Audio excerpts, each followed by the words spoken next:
from Vermont Public and the NPR Network. This is Brave Little State. I'm Josh Crane. I'm currently walking around the pond behind my house with my dog, Cody. Hey, Cody, come on.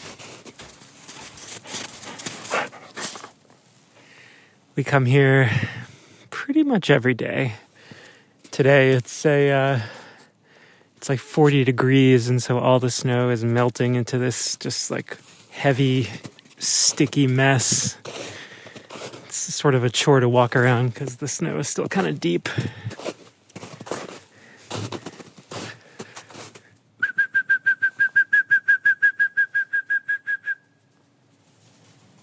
Come on, Code.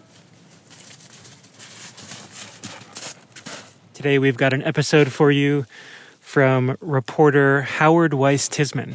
He's the Southern Vermont reporter for Vermont Public. He's done a bunch of other Brave Little State episodes in the past. But this one is pretty unique, I would say. Hope you stick around.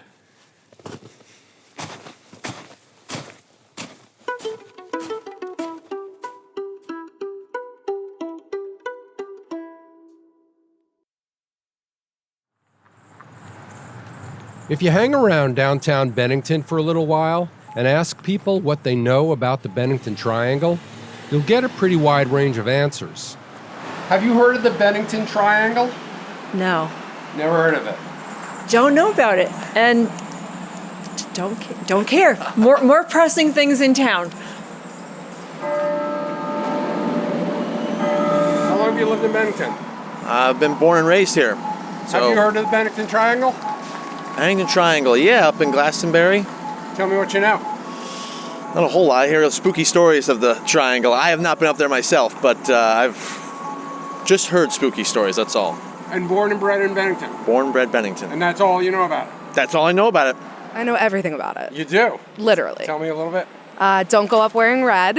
And the guy that was on the bus, and then all they found were his glasses and his timetable. And how do you know all this? Just local lore. I think when you move here, it's one of the first things people kind of initiate you to. Have you heard of the Bennington Triangle? No. Never heard of it? No. Should I have? 5 people went missing between 1945 and 1950 from the area that is now known as the Bennington Triangle, a region that extends from downtown Bennington out into the rugged terrain of the Green Mountain National Forest and Glastonbury Mountain to the east.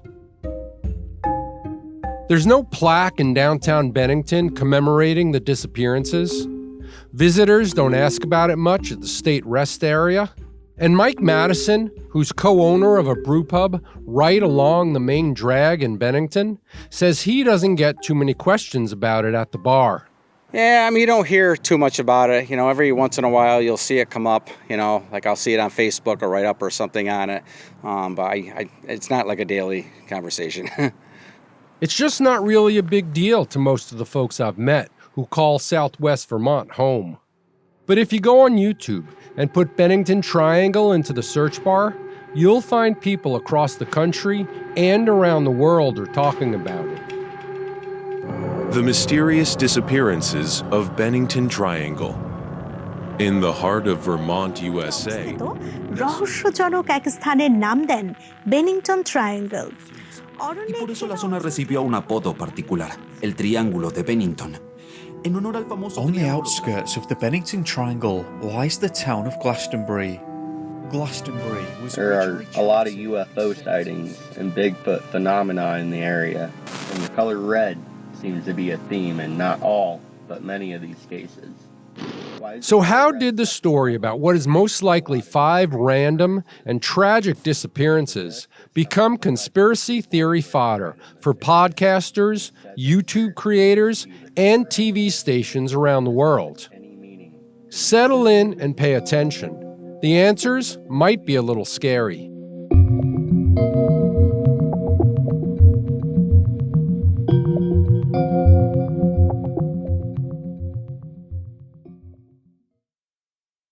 Support for Brave Little State comes from VITA, supporting business growth and innovation in the Green Mountain State. From agriculture to manufacturing, energy to food production, find solutions that turn your business dreams into reality. Visit VEDA.org and see how VITA can help make it happen.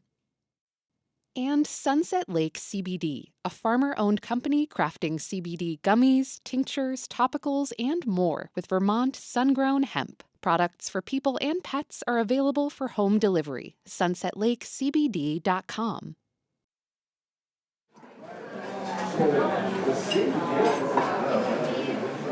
I went to meet our question asker at the Daily Grind coffee shop in Claremont, New Hampshire, near where he lives. Are you Kevin? Yeah. Oh, I'm Howard. Howard. Excellent. Nice to see you. Good, good. Thanks for coming. Yeah, no problem. I appreciate it. Good. We're just waiting for... Kevin Landry grew up in Concord, New Hampshire. He told me that he went through Bennington once or twice as a kid, but he had never heard of the Bennington Triangle. Until one night a few years ago. He couldn't sleep, and he started flipping through his TV channels. I think I was just, scrolling through channels, and there was probably nothing else on. He landed on a show called Unnatural World, the scariest places in America. Be afraid. Be very afraid. Evil lurks here. And then, just as he started to doze off a little, his ears perked up. They mentioned, Vermont. Along the southwestern edge of Vermont's Green Mountains is Bennington County. Kevin remembers Bennington as a nice little town, surrounded by the Green Mountain National Forest. It was not a place he considered to be one of the scariest places in America. My hands were shaking. I don't scare easy, but that scared me. And this all kind of piqued his interest. He wondered what really happened to the 5 people who disappeared. And he also wondered about all of these supernatural theories that were mentioned in the TV show. Had they ever resolved it, or what the different theories were, like Sasquatch, or, the different aliens, and, or just environment, right? They fell off the face of the mountain or whatever that happened. And so I think that the TV show was really sensationalizing it, and I would like kind of the facts, like what is the information?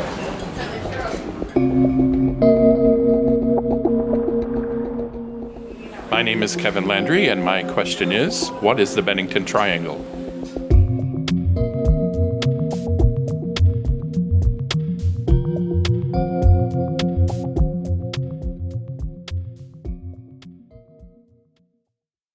So the first person to disappear from around Bennington was a guy named Mitty Rivers, a 74-year-old outdoorsman who wandered away from his hunting camp in November of 1945. And it was pretty big news around town when Rivers went missing. The Vermont State Guard was called in, and troops from Fort Devens, Massachusetts helped with the search. In the end, only a single rifle cartridge and a handkerchief were found, which may or may not have belonged to Rivers. But the legend didn't really take hold until the following year. That's when an 18-year-old Bennington College student named Paula Weldon told her friend she was going for a hike on the Long Trail and never returned back to her dorm. Because Weldon was a young, pretty 18-year-old girl who was a student at Bennington College. Her father was wealthy. They were from Connecticut. That story kind of blew up. This is Jamie Franklin. Jamie Franklin, like Benjamin. I'm the director of collections and exhibitions here at the Bennington Museum.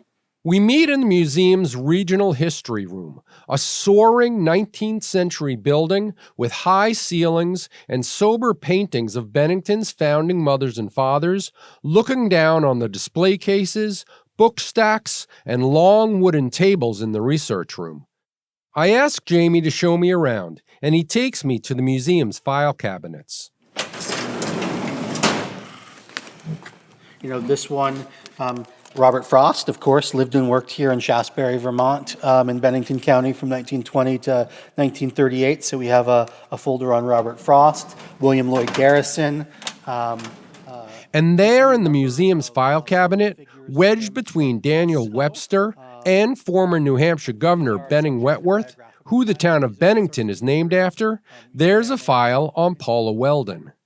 You know, the Paula Weldon case was on the front page of the Bennington Banner, like I said, for at least a couple of weeks after her disappearance. There were articles running on a daily basis updating all of the kind of up-to-date news. Bennington College shut down for a few days, and the students helped search for her. Missing person posters were plastered around town, and volunteers stepped up to look for Weldon. But Jamie says the search was frantic and disorganized. Weldon's father was involved in politics in Connecticut and was very unimpressed and upset with the lack of coordination amongst the various authorities, the police, sheriffs. Weldon's father called in his own investigators.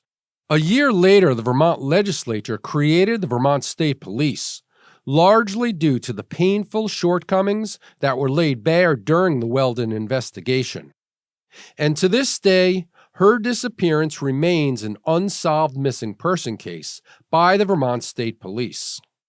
Before the end of 1950, 3 more people, 5 in total, had seemingly vanished from Bennington and the nearby Glastonbury Mountain wilderness. James Tedford, a 68-year-old World War I vet with mental health issues, got on a bus heading towards Bennington and was never seen again. Paul Buddy Jepson, who was just 8 years old when he disappeared, vanished from his mother's truck after she left him while taking care of some business at the town dump. His body was never discovered. And Frida Langer, who was 53, was with her family at their camp near Somerset when she disappeared. Her body was recovered the following spring, but no cause of death could be determined. The mystery of what happened to the 5 people kind of bubbled up from time to time, especially the Weldon case. The local paper would occasionally write a story if some kind of lead developed, or around the anniversary of her disappearance. But for the most part, if you didn't live in southwestern Vermont, you probably didn't know too much about it. Until a Vermont author gave the 5 random disappearances a name. So yeah, I just pulled it out of the air. It's just part of the process of being at the keyboard. That's after a break.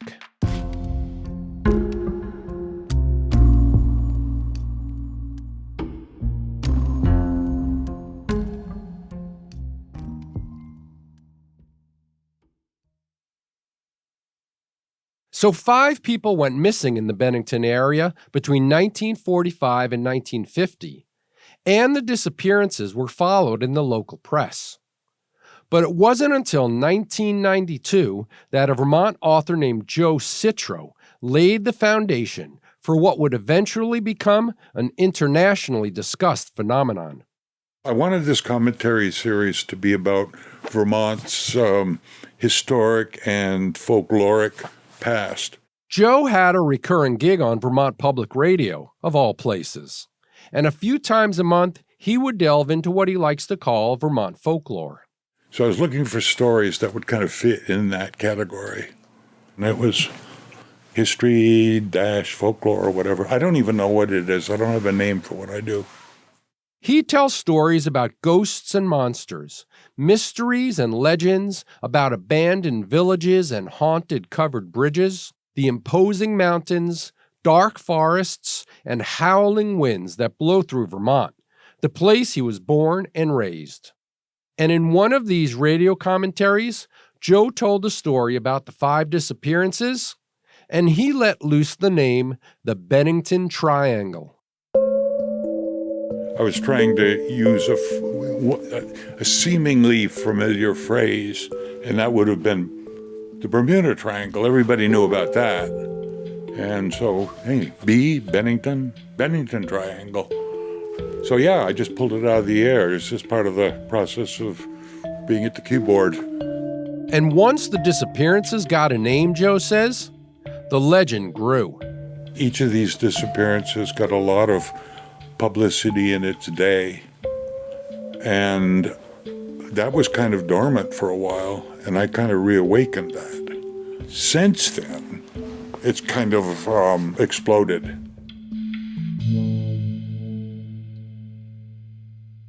After a few years of telling his ghost stories on VPR, Joe started writing a series of books on Vermont folklore and mysteries. And he'd revisit the Bennington Triangle story in some of those books, embellishing the tale a little bit each time.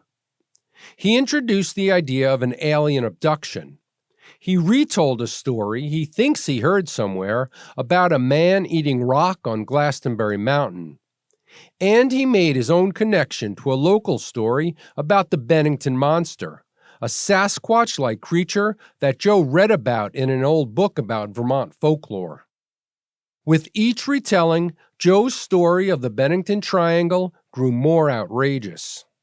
I added some fanciful speculation that I didn't believe, and I didn't think the reader would. Like, little aliens came down and scooped the people up. Or the rock. I may have made that up, and I may have found that. I just don't know. And that's the thing about folklore. In fact, there's a weird alchemy that mixes them, and even the creators can't go back and separate them. Joe has written these stories down and sold some books through the years, but the interest in Vermont folklore is probably mostly regional, so any discussions of the Bennington Triangle stayed pretty local. But then as the internet grew, he started getting more and more calls from YouTubers and podcasters, television shows, and newscasts. And in the dark corners of the World Wide Web, the number of stories of what has come to be known as the Bennington Triangle exploded. We've been knit together as a virtual village by media, by social media in particular.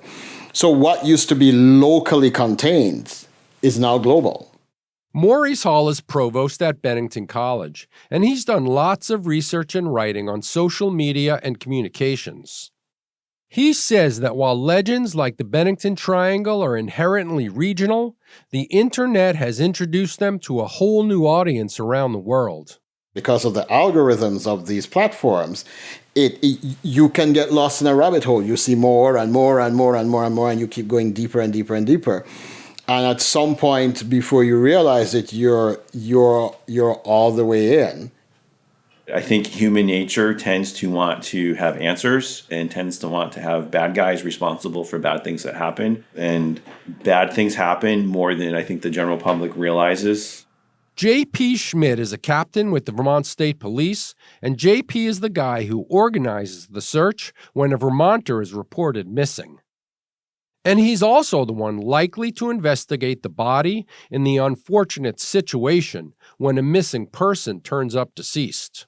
I think as far as trying to, pinpoint that there's this triangle where there's some sort of mysterious or otherworldly thing happening, again, I won't say that there's nothing there, but it's something I'm highly skeptical of versus I think this is just circumstance and we want to pin it on something because that makes us, honestly, it makes us feel like we have a little more control over the world and makes us feel a little bit better.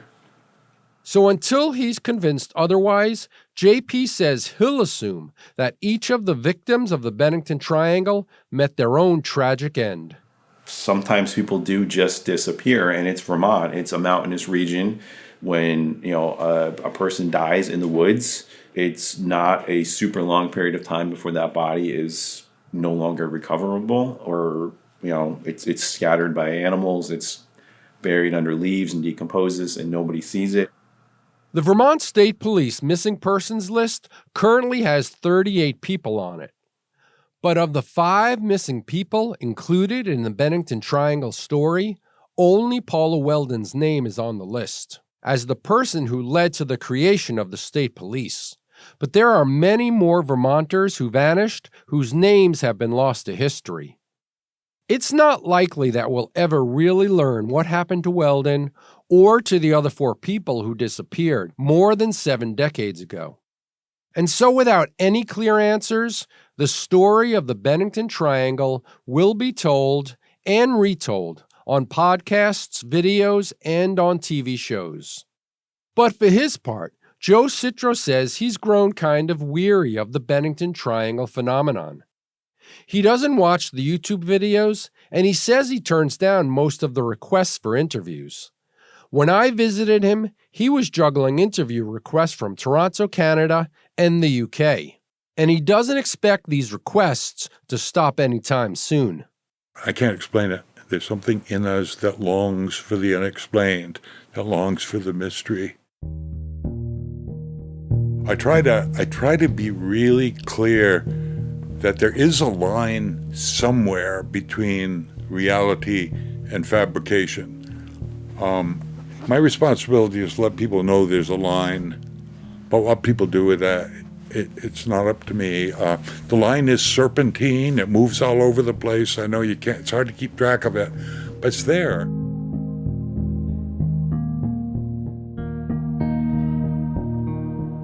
And so, dear listener, take care of who you listen to and what you believe. Check your sources, question authority. After all, it's scary out there.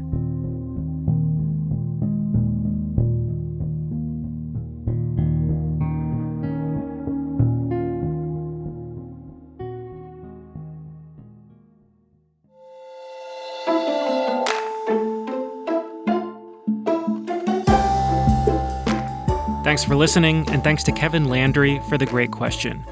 If you want to see some great archival photos from these disappearances in the 40s and 50s, head to bravelittlestate.org. And if you're listening to us on your favorite podcast app, make sure you click that follow or subscribe button. You'll get a little notification when new episodes are available, and it helps us out too. This episode was reported by Howard Weiss Tisman and produced by Burgess Brown. Editing and additional production from Josh Crane and Sabine Pooks. Catherine Morrissey is our intern, Angela Evansy is our executive producer, and we had digital support from Sophie Stevens. Theme music by Ty Gibbons, other music by Blue Dot Sessions. Special thanks to Laura Nakasaka, John Ehrens, Betty Smith, Eric Ford, Laurie Kigonya, Matt Harrington, Ashley Jowet, Nancy Koziol, PJ DeVito, Tyler Resch, and Brian Campion. Brave Little State is a production of Vermont Public and a proud member of the NPR Network.